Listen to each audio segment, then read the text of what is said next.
কদিন আগে বিড়লা মন্দির দেখতে গেছিলাম, সেই ভিডিও তো তোমাদের দেখিয়েছি। আর আসার সময় দেখো গড়িয়াহাট থেকে দিকে আসছিলাম, তখন এইগুলো খুব চোখে পড়লো। আর এই দেখো ওই কাছের বোতলটা দেখে খুব পছন্দ হলো, তাই কিনেই ফেললাম। অনেক দাম চাইছিল জানো, 350 টাকার ওপর।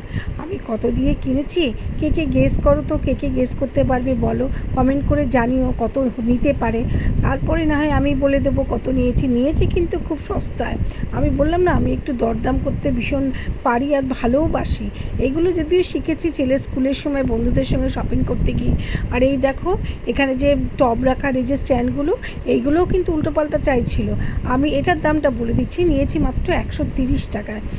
আর দুটো মিল্টনের কৌটো নিয়েছি, ওগুলো তো মানে কি বলবো 80, 90, 100 এরকম চাইছিল।